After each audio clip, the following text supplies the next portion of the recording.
This is my comment on vintage radios, Halloween songs, part 2, creepy 1920s music. The intro reminds me of the sort of thing one has heard on AM radio. Hush, hush, hush.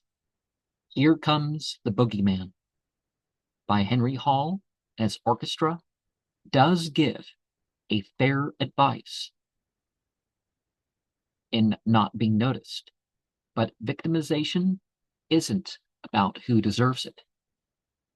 Celery Stalks at Midnight by Doris Day is like the stroll between houses that are not so close together. White Ghost Shivers by New Orleans Owls is wanting to be seen.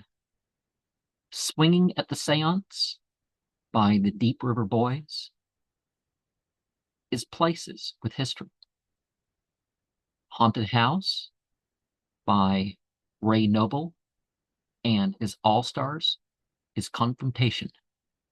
Me and the Devil Blues by Robert Johnson is more familiar from Anton Casander LaVey, but the more playful tone here reminds us that entertainment is a more reliable way to introduce people to diabolism. Nightmare by Jack Turner encapsulates the Western confusion about what an angel is.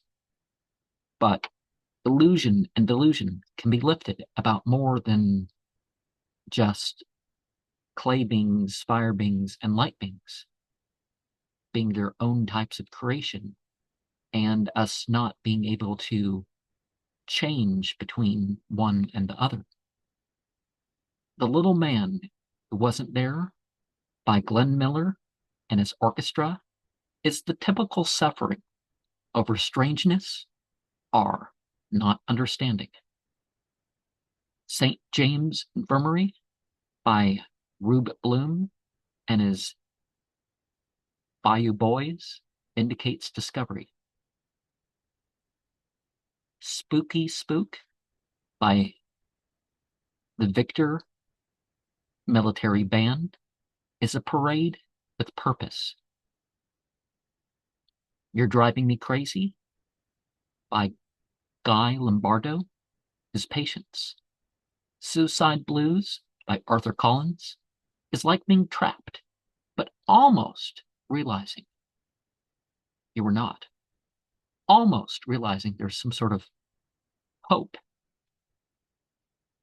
The outro does remind us that there were better times for some things.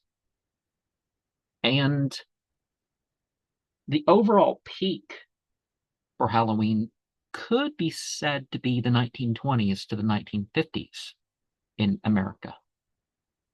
As far as the level of experience available to the individual, I think the 2020s is the peak. But the trick-or-treating and all that, the parties and all that, that's there. And of course, in this thing we do, in the songs that I listed, there is talk about drinking and stuff. So some of the misery and some of the things happen with that. There is that thing that happens next to the temporal and parietal lobe, where a reduction of activity can make it seem like you're interacting with the dead.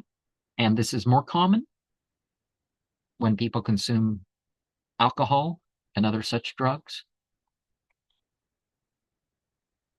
But overall, we're addressing sort of the good time of Halloween, the emotion, but not being damaged.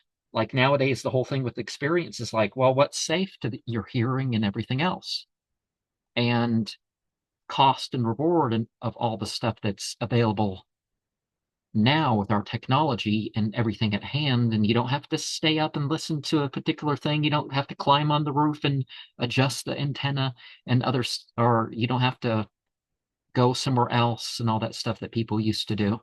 Of course, the places, the wandering around in graveyards and a bunch of other stuff has been more or less ruined because of the lighting has changed to the point where you can't get as into it as you may have been able to get into in the past.